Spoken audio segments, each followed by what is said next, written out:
Hey there, I'm Eli, and today we're breaking down my league starter, Blazing Salvo Totems. Let's talk gear and skill tree. Because this is a Hierophant totem build, there are two uniques that are core, Kikazaru and Soul Mantle. Because this build only requires the armor and the two ring slots to be taken by unique items, that leaves us a lot of wiggle room with the rares. The core modifiers on our wand are going to be spell damage, critical strike chance, critical strike multiplier, and cast speed. For our shield, the core modifier we want is an additional summon totem. Now, this shield is pretty strong, but I want to make clear, for 92 levels of this build, I used this shield, and I had no problem clearing tier 16s and doing Grand Heists. The glove, belt, and boots, movement speed, life, mana, resists. The amulet can be as expensive as you want it to be for this build. If I were to change something about my current amulet, I would take away fire resistance and I would take away mana, and I would look for critical strike chance and or spell damage. I wouldn't go more defense on the amulet because there's plenty of room for defenses on other rare slots. The only other requirement we have to satisfy is getting the extra projectile enchant for Blazing Salvo on our helm. When it comes to flasks, here's what I recommend. Diamond Flask, Quicksilver Flask with Adrenaline mod, and an Enduring Eternal Mana Flask. For my Life Flask, I went with an Anti-Burning. The mods you need to be able to take care of are Freezing and Bleeding. Make sure you don't do Anti-Curse.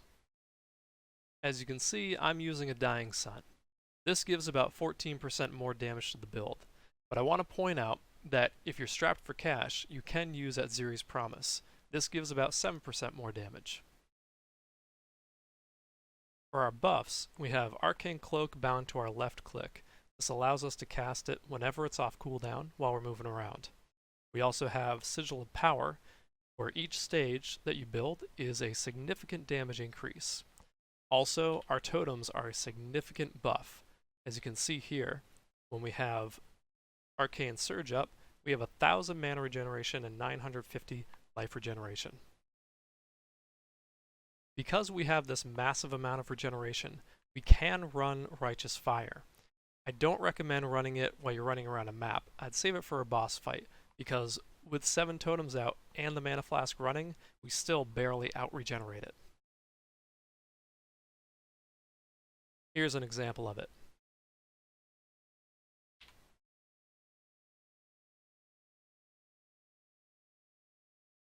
That said, we do have Veil Righteous Fire, and I recommend using that as often as you please.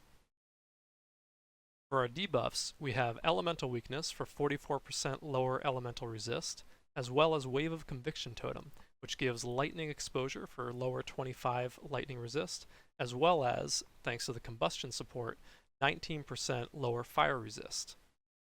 For our utility, we have Flame Dash, of course, we have Frost Bomb for those pesky super regenerators, and we have Void Sphere. Mostly because it's awesome, because it's a black hole, but it is useful in that it hinders up to 39%, as it slows move speed, of even boss mobs, as well as eats corpses of anything that dies within its radius. The skill tree is a fairly generic one when it comes to totem builds. There are a few things I'd like to point out. When leveling, path past Mind Over Matter, don't pick it up early on, and go over and grab Ancestral Bond. Along the way, you might pick up Shamanistic Fury, you might go for Shaman's Dominion, you might path down here for Primal Manifestation.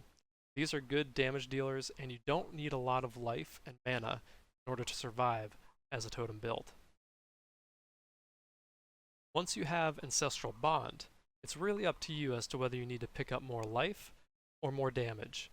I recommend going heavily into damage through the leveling process because totems are really quite powerful. I also recommend using Arc to level. As with most totem builds, you're going to want to get Pursuit of Faith and Ritual of Awakening as soon as possible.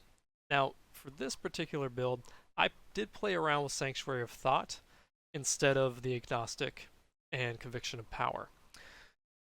I've settled on Conviction of Power and Agnostic because I found that while I did get a fair amount of extra energy shield, my ability to recover from hits was severely hampered, and the trade-off for almost 50% increased AoE just wasn't there in the damage. Also, fun fact, the Agnostic basically makes you immune to Izaro's traps. When it comes to the Agnostic and unwavering stance for this build, I recommend waiting on the Agnostic until you have a decent mana pool, also with decent mana regeneration. I didn't end up picking up Unwavering Will until my 90s, because I just didn't need it. Now just a couple thoughts on the unique jewels for this build. Rain of Splinters, a significant damage boost. Also, not too hard to get You Can't Be Cursed with Silence on this as well, and it shouldn't raise the price all that much. Thread of Hope. We need this in order to get Sanctum of Thought, which enables Soul Mantle and Self-Flagellation. It also lets us pick up Divine Judgment for a nice boost, and Arcane Capacitor. Third, Self-Flagellation. This is a massive increased damage boost. Prodigal Perfection is what I've decided to anoint. I've found it to be about a 10% damage boost according to Path of Building. And from a cluster jewel, Ancestral Reach, the noteworthy mod here is the placement range. This allows you to place a totem about one full totem's length further, allowing you to keep that much more distance between you and the enemy. Now that we've gone over the basics of the gear, the passive tree, and the skills that we use, let's skim through some clips so you can see how it plays in the real world.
There you have it.